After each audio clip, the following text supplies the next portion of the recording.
Hello viewers, नमस्कार। Path finders bye Unacademy IAS के YouTube channel पर आप सभी का स्वागत है। सो फ्रेंड्स, आप सभी को पता है कि भारत के अंदर कुछ बहुत ही एक्स्ट्रा लिबरल्स लोग रहते हैं।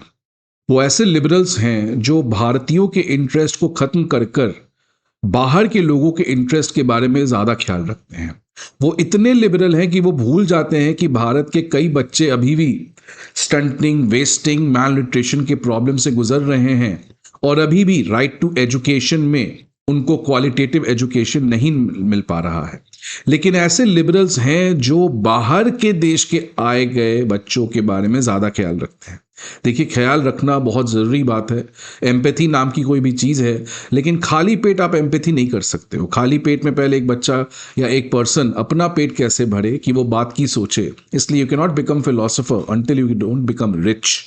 इसलिए भारत जो है, आज आप इसको फ्रांस, जर्मनी या यूरोपियन कंट्री या सो कॉल्ड एज सच जो लिबरल कंट्रीज़ हैं, जो बहुत ज़्यादा रेफ्यूजी राइट्स की बात करते हैं, दुनिया भर को लूट गए और अब 10-15 लोग बाहर से आ जाता है तो वो कहते हैं कि भाई भारत रेफ्यूजी को क्यों नहीं एक्सेप्ट करता है, भारत क्यों सिटीजनशिप अमेंडमेंट एक्ट में इस तरीके का डिस्क्रिमिनेशन करता है। अब अलग अलग पर्सपेक्टिव हो सकते हैं, वो तो आपके ऊपर है। लेकिन कुछ ऐसे लिबरल्स हैं जो बहुत ही ज़्यादा लिबरल्स हैं और उनकी जो लिबरल सेंस है वो इंडिया के लिए लिबरल नहीं है। वो इंडिया से बाहर जो लोग इंडिया में आए हैं इलीगली, उनके लिए लोग ज़्यादा लिबरल्स हैं।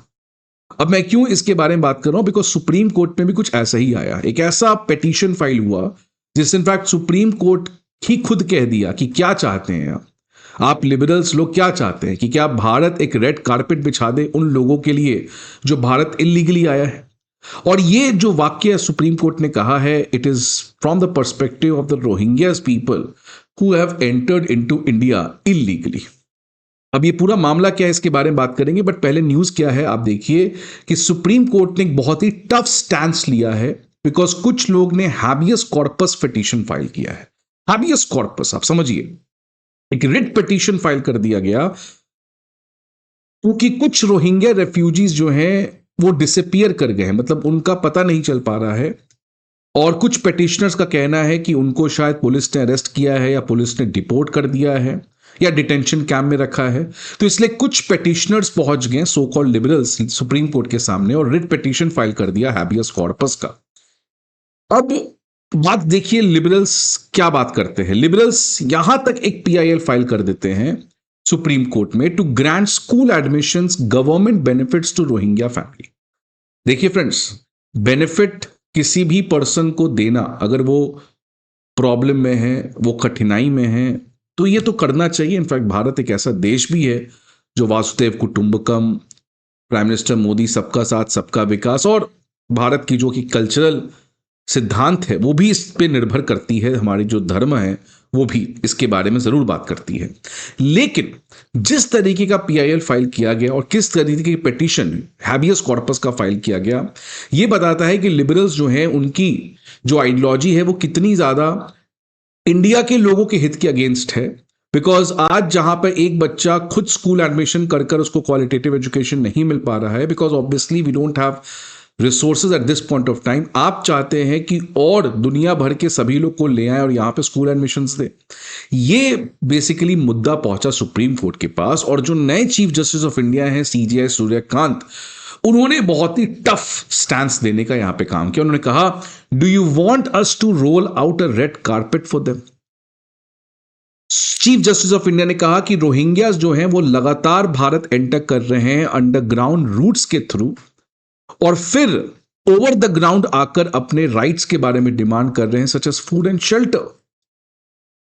फिर उन्होंने कहा कि आप जो पेटिशनर्स हैं उनको ये नहीं पता है कि भारत के पास एक लिमिटेड वेलफेयर रिसोर्स है, और अगर ये लिमिटेड वेलफेयर रिसोर्स है तो क्या इसका पहला हक भारत के लोगों पर नहीं होना चाहिए, भारत के बच्चों पर नहीं होना चाहिए। तो चीफ जस्टिस ऑफ इंडिया ने पिटिशनर से कहा, are your poor children not entitled to this benefits? Do we have to stretch the humanitarian law this far? तो chief justice of India basically बात कर रहे हैं प्रोपोर्शनैलिटी के बारे में। Chief justice of India benefit के अगेंस्ट नहीं है, वेलफेयरिज्म के अगेंस्ट नहीं है। What chief justice of India says proportionality, because justice is all about proportionality. You have one apple, you're going to give that one apple to a hungry Indian child not to a child who has come illegally outside India. But that does not mean we should not give an apple. अगर मेरे पास 2 save है तो मैं दोनों को दे सकता हूं, but अगर एक सेव है तो ऑब्वियसली प्रोपोर्शनैलिटी के हिसाब से, जस्टिस के हिसाब से, फेयरनेस के हिसाब से आप पहले एक इंडियन को दोगे, और वही चीफ जस्टिस ऑफ इंडिया यहां पे कह रहे हैं. The bench also highlighted security concerns linked to illegal migration, especially across the India's northern border. और अब दिल्ली में जैसा कांड हुआ है उसके बाद तो इसके बारे में और चर्चा होनी चाहिए कि क्या हमें इस तरीके के जो इलीगल माइग्रेंट्स हैं उनको क्या हमें डिपोर्ट नहीं करना चाहिए. तो चीफ जस्टिस ऑफ इंडिया ने बहुत कैटेगोरिकली इस पिटीशन को रिजेक्ट किया है और एक ऐसा अपने वर्ड को एक्सप्रेस किया है जो उन सभी लिबरल्स के लिए एक बहुत बड़ा सेटबैक है. इनफैक्ट सुप्रीम कोर्ट पहले भी इस बारे में बात कर चुका है कि right to reside is only for Indian citizens, not for Rohingyas. लेकिन कुछ समय से एक ऐसा माहौल बनाया जा रहा है देश में जो बहुत ज्यादा चिंताजनक है. अब देखिए क्या चल रहा है. ये सुप्रीम कोर्ट में अगेन लिबरल्स लोग का एक बहुत ही स्ट्रांग आर्ग्यूमेंट कह लो, या आप कह लो बहुत ही इलिबरल आर्ग्यूमेंट, या जो भी कह लो, बट सुप्रीम कोर्ट में कुछ लोग एसआईआर के खिलाफ इतना हद तक जा चुका है कि उसको लगता है कि एसआईआर करना मतलब एक बहुत ही बड़ा कल्प्रिट जो इलेक्शन कमीशन ऑफ इंडिया कर रहा है. अब इलेक्शन कमीशन ऑफ इंडिया का क्या कहना है? अरे भैया, इलेक्शन कमीशन ऑफ इंडिया का काम है फ्री एंड फेयर इलेक्शन, और फ्री एंड फेयर इलेक्शन के लिए आपको ऑब्वियसली इलेक्शन में जेन्युइन लोगों को ही राइट टू वोट देना है. अब वो जेन्युइन है कि नहीं है, ऑब्वियसली उसके लिए आपको ये प्रूव करना पड़ेगा that whether you are a citizen of this country और not. Because if you're not a citizen of country, you cannot have the fundamental right to vote or the constitutional right to vote. वो तो केवल Indian citizens के लिए. Which means अगर election commission को ये बात जानना है कि ये जो इलेक्टोरल रोल में इस व्यक्ति का नाम है क्या ये जेन्युइन है नहीं है, तो ऑब्वियसली इलेक्शन कमीशन को सिटीजनशिप टेस्ट करना पड़ेगा. इलेक्शन कमीशन सिटीजनशिप टेस्ट करना नहीं चाहता है, वो उसका काम भी नहीं है, बट अपने मेन काम के लिए जो है कि इलेक्टोरल रोल प्योरीफाई किया जा सके, जेन्युइन हो सके, उस मेन काम को करने के लिए obviously election commission also needs to scrutinize citizenship. लेकिन कुछ लोग सुप्रीम कोर्ट में इतना ज्यादा आर्ग्यू कर रहे हैं कि नहीं, election commission have no power to scrutinize citizenship.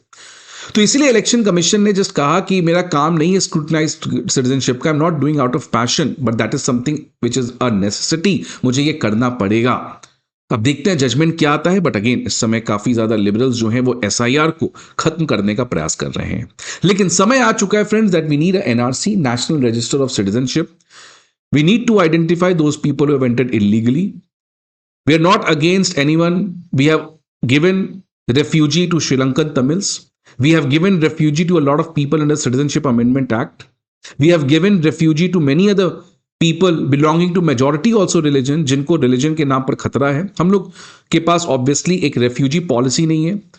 हम लोग यूनाइटेड नेशन के रेफ्यूजी कन्वेंशन के मेंबर नहीं है, but that does not mean we have completely close the door. But there is a limit to it.